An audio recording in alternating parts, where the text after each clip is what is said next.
Rússia é uma das maiores potências do mundo hoje. Em diversos contextos, é ela quem mais se opõe ao poder político e militar dos Estados Unidos. Essa disputa permanente entre os dois polos marcou a história do século XX.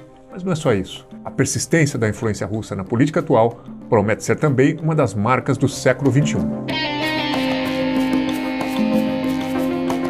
Para entender o poder que a Rússia tem atualmente, é preciso voltar até pelo menos 1991. Foi nesse ano que o país surgiu da forma como é hoje, erguido sobre a herança e também sobre os escombros da União Soviética. Até então, o regime de partido único, o Partido Comunista, havia ditado os rumos não apenas dos russos e soviéticos, mas também de dezenas de outros países que orbitavam na esfera de influência política e econômica de Moscou.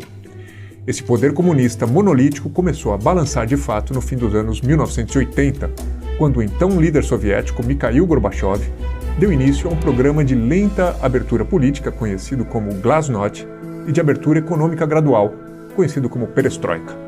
As reformas impulsionadas por Gorbachev eram uma tentativa de acomodar as tensões que se avolumavam no interior do bloco soviético. Essas tensões internas eram agravadas pelo alto custo da corrida armamentista com os Estados Unidos na Guerra Fria, quando os dois países disputavam a liderança no campo aeroespacial, militar, econômico, cultural e ideológico. A União Soviética foi dissolvida em 1991. O reformador Gorbachev caiu e, em seu lugar, assumiu o primeiro presidente eleito da Rússia, Boris Yeltsin. Todas as demais antigas repúblicas soviéticas se espalharam em novos estados soberanos. Nesse rearranjo, a Rússia emergiu como o maior país do bloco e o maior país do mundo em extensão territorial. Mas a entrada russa no mundo capitalista foi turbulenta. Em vez da abertura gradual tentada por Gorbachev, Yeltsin apostou num choque de capitalismo. O país deu início a uma onda de privatizações de suas empresas estatais. A economia russa foi aberta para companhias estrangeiras que entraram no mercado de quase 150 milhões de consumidores. Esse era um mercado novo, inexplorado e ávido pelo contato com o Ocidente. Antigos burocratas soviéticos converteram-se em oligarcas. Surgiu uma classe de novos milionários russos, grandes magnatas, muitos deles envolvidos com corrupção e com o crime organizado. Toda essa turbulência da abertura levou o país a um novo tipo de crise provocada pela dinâmica do capitalismo e por liberdades civis recém-conquistadas. Em 1993, foi a vez da crise política. Pressionado por opositores, Yeltsin dissolveu o parlamento e reprimiu manifestações em Moscou, deixando dezenas de mortos. Ainda assim, ele foi eleito para um segundo mandato em 1996, vencendo um adversário do Partido Comunista no segundo turno. Em 1998, foi a vez da crise econômica. Endividado, mergulhado na inflação e no desemprego, o país deu um calote na dívida externa, provocando efeitos negativos na economia global. Internamente, houve uma grande piora nos indicadores sociais em relação à era soviética. O índice de desenvolvimento humano e o PIB per capita caíram durante toda a década de 1990. E a expectativa de vida, que era de 69 anos em 1988, passou a ser de 64 anos em 1994. A soma das crises marcou o fim do segundo mandato de Boris Yeltsin. Desgastado e acuado, acusado pela imprensa russa de comparecer bêbado às cerimônias públicas, o primeiro presidente eleito do país anunciou em rede nacional que estava deixando o cargo. A renúncia de Yeltsin em 1999 marcou a ascensão de seu então vice-presidente Vladimir Putin ao poder. O ex-agente da KGB, o temido Serviço Secreto Soviético, se converteria a partir de então num líder hegemônico dentro da Rússia.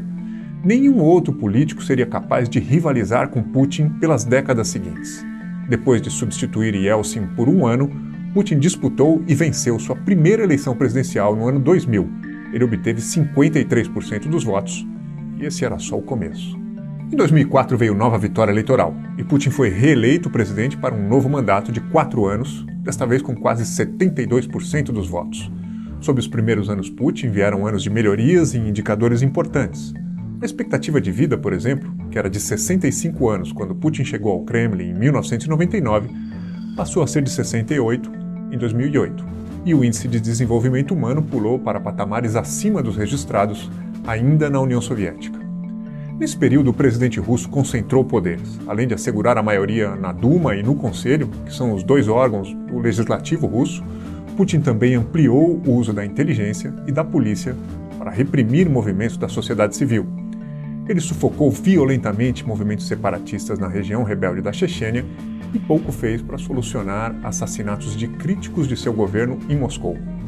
Não podendo disputar a presidência pela terceira vez seguida, Putin indicou um apagado afilhado político, Dmitry Medvedev, para assumir o cargo, enquanto ele mesmo migrou para a posição de primeiro-ministro.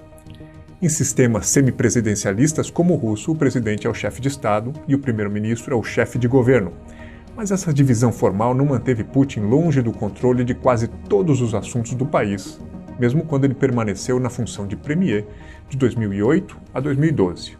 Medvedev nunca chegou perto de fazer sombra a Putin, muito menos qualquer figura da oposição. Um de seus maiores antagonistas, Alexei Navalny, até conseguiu mobilizar algumas manifestações de rua contra Putin a partir de 2008, mas a oposição nunca decolou, em grande medida por causa da violência e da perseguição denunciadas por organizações internacionais de direitos humanos e por outros países. Putin voltou a disputar a presidência em 2012 e voltou a vencer, só que dessa vez o mandato presidencial já não era de 4 anos, mas de 6, graças a uma reforma constitucional. A coesão interna deu impulso às grandes pretensões internacionais da Rússia atual. O orçamento militar da Rússia foi multiplicado por mais de 12 vezes entre os anos de 1999 e de 2012. A ameaça nuclear, que havia sido a tônica dos anos soviéticos, arrefeceu. Prova disso é que o número de ogivas nucleares russas passou de pouco mais de 35 mil em 1989 para pouco mais de 4 mil em 2014. O país é o segundo maior exportador mundial de armas, atrás apenas dos Estados Unidos. Mas o lance internacional mais ambicioso da era Putin ocorreu em 2014, quando a Rússia tomou para si o território da Crimeia. O movimento envolveu uma mistura de pressão militar e política exercida sobre o governo da Ucrânia, que vinha se aproximando da União Europeia. Além de colocar seus militares na Crimeia, Putin respaldou a realização de um referendo no qual os moradores da península decidiram deixar a Ucrânia e unir-se à Rússia. Os Estados Unidos e as potências europeias protestaram, mas Putin não deu ouvidos. Esse lance é o melhor exemplo da disputa latente entre a Rússia e as potências do Ocidente. Assim como acontecia com a União Soviética na Guerra Fria, os russos tentam manter um cordão de aliados numa zona tampão formada pelos países do leste europeu. Mas esse movimento não está restrito apenas às ex-repúblicas soviéticas. Putin transformou-se desde 2015 no maior fiador militar do governo de Bashar al-Assad na Síria também, e estendeu seus interesses até mesmo sobre a Venezuela, aqui na América Latina, na fronteira com o Brasil. Além das ações no campo militar, a Rússia também passou a agir internacionalmente para desestabilizar os processos eleitorais de países estrangeiros. Em 2016, o Serviço de Inteligência dos Estados Unidos afirmaram que agentes russos tiveram acesso a mensagens privadas do Partido Democrata durante as eleições presidenciais daquele ano. Em seguida, foi aberta uma investigação para determinar se o presidente dos Estados Unidos, Donald Trump, do Partido Republicano, agiu em conluio com os russos para tirar benefícios políticos e econômicos dessa relação. Nos anos seguintes, países europeus também acusaram a Rússia de disseminar notícias falsas e de comandar um exército de robôs nas redes sociais para minar seus processos eleitorais. Ao mesmo tempo que mostrou força internacionalmente, Putin seguiu colecionando vitórias internamente. Em 2018, ele venceu a eleição presidencial para um novo mandato de 6 anos. A popularidade de Putin na Rússia não dá sinais de diminuir. A vitória de 2018 se deu com 76% dos votos. Desde que prisou no Kremlin como presidente pela primeira vez em 1999, até o fim de seu 4º mandato presidencial eletivo, programado para terminar em 2024, Putin terá passado 25 anos ininterruptos no poder, variando entre os cargos de presidente e de primeiro-ministro. Esse tempo só é inferior aos 29 anos que Joseph Stalin passou no controle da União Soviética entre 1924 e 1953. A Rússia de Putin não é hoje o que a União Soviética de Stalin foi no passado. O comunismo praticamente desapareceu do horizonte político do país e a corrida nuclear com os Estados Unidos foi refreada. Mas Moscou ainda cultiva as pretensões de uma superpotência cujo protagonismo vai muito além de seu entorno imediato.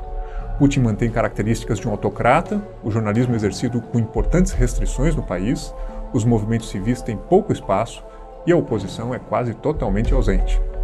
A violenta repressão contra os direitos LGBTI tornou-se uma marca negativa da Rússia atual, uma marca conhecida internacionalmente sobretudo durante a Copa do Mundo de 2018, quando turistas foram instruídos a não demonstrar afeto em relação a pessoas do mesmo sexo. Os contornos dessa nova Rússia seduzem líderes em muitas partes, inclusive no Ocidente, e desafiam o modelo de democracia liberal imposto pelos Estados Unidos. Passadas décadas desde a ruína soviética, Moscou segue sendo um polo incontornável de poder e de influência para todo mundo. Se você gostou do vídeo, dê um like e inscreva-se em nosso canal. Nós temos uma série de vídeos que explicam a história de diversos países que foram citados aqui e que tiveram um papel importante na Guerra Fria. E assine o Nexo Jornal.